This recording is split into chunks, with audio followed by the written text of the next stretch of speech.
Welcome to Quantum Innovations in Space with CARIOQA, the podcast where we explore the fascinating world of quantum technologies and their impact on space exploration. Brought to you by the CARIOQA PMP Project, this series delves into how quantum sensors are revolutionizing gravity measurements, space navigation, and Earth observation. In each episode, we bring you insights from top scientists, engineers, and innovators working on the cutting edge of quantum research. Whether you're a space enthusiast or just curious about the future of science, you're in the right place. Today, we're diving into the topic of quantum sensors in space. Joining me is Dr. Maike Lachmann, system engineer at Airbus Germany and responsible for one of the modules of the CARIOQA PMP project, who will help us unravel gravity measurement in space. So, Maike, in our previous episode, we explored how measuring Earth gravity from space can help us better understand our planet, and we touched on the role of quantum sensors in that process. Today, I'd like to go a bit deeper. So let's start with the basics. What exactly is a quantum accelerometer or gravimeter, and what do they actually measure? Let's start with the basics. So an accelerometer, as the name says, is a device that measures acceleration. Now, a gravimeter is a specific type of these devices that measures the acceleration caused by the gravitational field of the Earth. So it's basically an accelerometer where the measurement axis points along gravity of the Earth. So it's an orientation question. If you want to measure this acceleration, usually the principle is that you investigate the free fall of the test mass. So you observe how a test mass falls along this gravitational axis, and then you can deduce the acceleration caused by gravity. Okay. If we are now talking about quantum accelerometers, this means that somehow measurement principles or properties which are based on quantum physics are used. I think these are the very basics in this term. Okay. And would you be able to explain to me how are these any different from the classical sensors that were used in the past? Yes. So one of the very state-of-the-art classical gravimeters is the so-called FG5. This is a device where you have a free-falling mirror. This free-falling mirror accelerates along gravity due to gravity and is observed from below with a light interferometer. This light interferometer always gives you the position of the mirror during its free fall. And from this position, you can then deduce the acceleration. Okay. And now, what changes now from this classical device to our quantum sensors that we have here in CARIOQA is, for once, the test mass. So we don't have such a massive material block anymore like a mirror. We work with ultra-cold atomic clouds. Mhm. What is an ultra-cold atomic cloud? Of course, this will be the next question. This is basically a cloud of atoms of the same isotope where the velocity of every single atom is highly reduced. This means we have a cloud which has a very low temperature, so low that it's very close to absolute zero. Okay. And they have some properties that we can use now. So, for example, they have a very clean, a very well-known test mass. We know the exact isotope, so we know the exact configuration of how many neutrons, how many electrons we have, how many protons. We know exactly that there is nothing else participating. We know the velocity distribution to a certain degree. We know the quantum state in which we prepare them. We also isolate them from the environment. This is anyways necessary to get these ultra-cold atoms. So we are very sure there is no interaction with disturbing fields. Mhm. And this is one of the main differences. But also so this is a test mass, but there's also the measurement principle. And the measurement principle here is also based on quantum physics. So what we use is that this cloud of ultra-cold atoms now has quantum properties. And now it gets a bit more confusing, probably, for some people. Maybe one has heard in school about the matter-wave duality. So, like that, for example, light wave has Yeah. properties of both worlds. It can be Mhm. described as a wave, but also as a particle. And the same holds true actually for atoms. Right. So we can use that this atom is not only described as a particle, like We do this intuitively, but you can also describe it as a wave. And as a wave, atoms can show interference phenomena. And Okay. therefore, you can also do interference measurements. It's like the light interference, how we measure the freefall of the mirror in the FT5. We can also measure via interference effects certain properties of our atoms. For example, accelerations. Yeah, and therefore, and this method is called atom interferometry. All right. I think that gives us a nice overview. In very simple terms, could you walk us through how those gravimeters, accelerometers work? Mhm. So, in principle, it's separated in three different phases. What we need to do, we need to prepare our ensemble of ultra cold atoms. We need to measure the acceleration during the free fall, and we need to detect in the end the result of our measurement.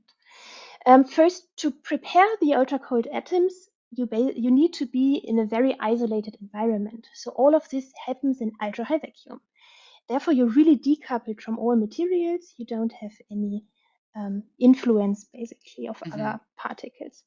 And here you work with a combination of light fields and magnetic fields that interact with the atoms, and so you can manipulate their state, but also their velocity, and therefore cool down the full ensemble to an ultra cold atomic cloud. Okay. Second part is now to perform the atom interferometer. Um, Here we need to see it a bit analog to a light interferometer. So those who have heard this already at school know that in a light interferometer you need to split your light path basically, and then you have two paths. And if you then you recombine them in the end, and Hmm. now the output of this recombination, there are usually two output paths, and the distribution in this output path depends on phase which was introduced on one of the paths that might be different from what the other path of the light experienced. And it's very analog here. We also split our matter wave, so our cold atomic cloud, and recombine it in the end and compare the phase distributions on the two different paths. The very crucial difference here is that compared to light interferometer, we change the role of matter and light. In a light interferometer, we have mirrors and beam splitters, and they exist out of material.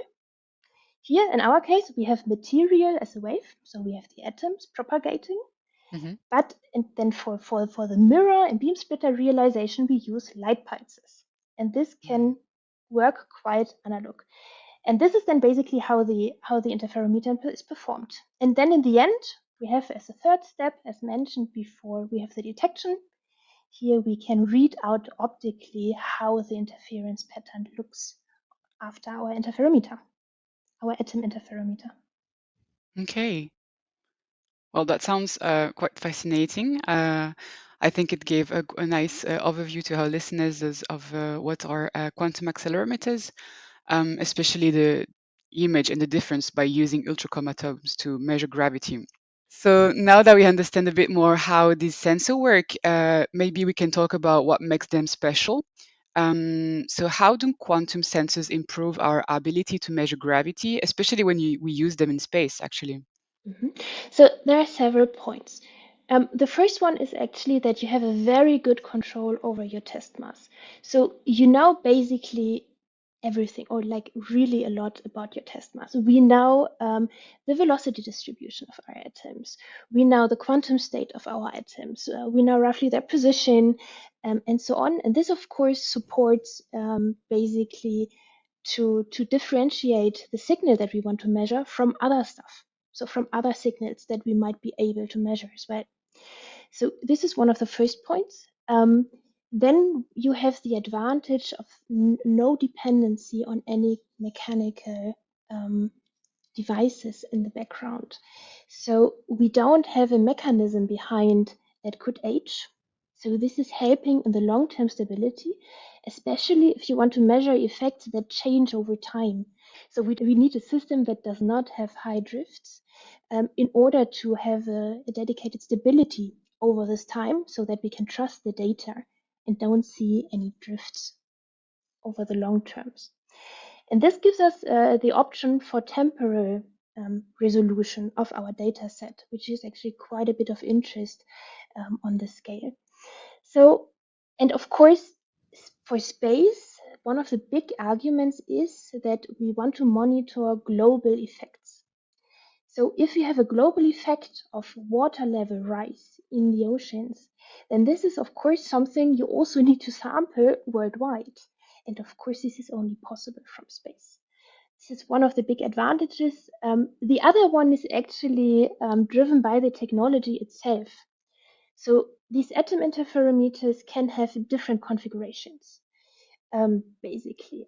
But what they all have in common is that their sensitivity to the signal scales quadratically with the measurement time. So if I win in measurement time, then I win quadratically in sensitivity. And this is, of course, something which is great. But if I think about doing these experiments on ground, and as we mentioned earlier already, we have a free falling atomic cloud. This atomic cloud will crash at some point into the wall of your vacuum chamber. So on ground, we are limited by free fall time.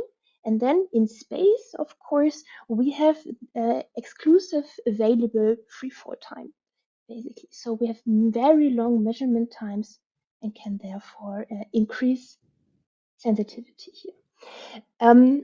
Of course, maybe there are reasons why you don't want to do this. It might be so you need to trade a bit, of course, your temporal resolution versus the measurement time. If your measurement takes very long, you can only do a measurement every, I don't know, few seconds. Is now one example. So there's a bit of a trade-off to do. But all of this is possible in space. And so it's from the technology very interesting to go to space, but also for the signal we actually want to measure. Mhm. Okay. Well, it sounds like quantum sensors have incredible potential, especially for the long term and global gravity measurements. But you briefly mentioned it, but as in any cutting edge technology, I imagine that the road to getting them into space isn't exactly smooth. So, what would be some of the main technical hurdles in making this into a reality? Yes, of course. So, as we have heard already, this device is highly non-trivial. So, we have many technologies that are involved. We have the ultra-high vacuum system, we have the laser system, we need a high frequency source. We have actually a lot of optics involved here. We need the magnetic field control, which is, by the way, also going hand in hand with the magnetic field shielding, because we have the Earth's magnetic field that we don't want to influence actually with our measurement. And what is the overall problem now for an engineer who wants to bring this to space is for us the so-called technologically readiness level. So this means basically at which level the technology is developed so that you can send it to space. And this comes with a couple of requirements. Space is a very challenging environment. You know, for all of this, there has been great progress actually on Earth. So there have been amazing measurements performed on the academic side, which show very high sensitivity, very good performance, and everything, but everything in a lab environment. And space is really no lab environment. Like already getting there means that during the rocket launch, you have a lot of accelerations, you have vibrations, you have shocks, and the full apparatus needs to survive this basically, and also to stay in performance. This starts from the structural parts, but also for alignment of optics, for Yeah. example, that needs to stay in shape. And I think this is the main engineering work we try to cover now here in CARIOQA PMP. That this is coming, but also for the satellite operation, it comes into play that you're quite a long time in orbit, and your apparatus needs to perform all the time. It needs to keep its performance over several years and also needs to work autonomous compared to a lab experiment where you can just go and click a button, basically. Yeah. And I think these are like the main challenges we are facing right now. And it's a lot of engineering work going in, but I think we are on a good path. Yeah, of course. I do understand that it's a very different environment for such a technology. But I will say that despite these challenges, it is clear that the work being done could unlock like major innovation, not just in space, but across technology in general. So what kinds of advancements do you expect this instrument to spark, both for gravimetry and also beyond, of course? Yes, so of course, for all these technologies I mentioned already, you see that we need to work on miniaturization, we need to work on optimization in power consumption, and we need to work on the robustness. And of course, the very simple example are always lasers. You know, lasers are a big part of technology everywhere today in industry. They have application in wide industrial areas, and this helps, of course, if you do further developments there. But also, the full technology itself, the atom interferometry device, is not only usable in space. It might, at the moment, it's very interesting because we want to measure now these global effects. We want to see how actually climate change is acting on our Yeah. planet. But it's of course also interesting to have a look rather in small scales. So there is gravimetry is also a wide field on ground. Actually, it's not only done from space, and maybe here we can also improve the technology to a certain point. Um, with this technology, you can do absolute gravimetry and gradiometry, so measuring differences in the gravity field. And this can, of course, all have an impact on other areas as well. Okay. Maike, thank you so much for joining us today and for taking the time to share your insights into gravimetry measurement in space. It's been a fascinating look into how quantum sensors are reshaping the future of space exploration. To our listeners, we hope you enjoyed this episode and learned something new. I definitely did. In our next episode, we will take a closer look at the broader impacts of the CARIOQA PMP mission and how quantum space gravimetry could transform just everything from climate monitoring to resource management. Until then, stay connected with us through our website and social media channel. And please do not forget to follow and subscribe to the podcast so you never miss an episode. Thank you for listening.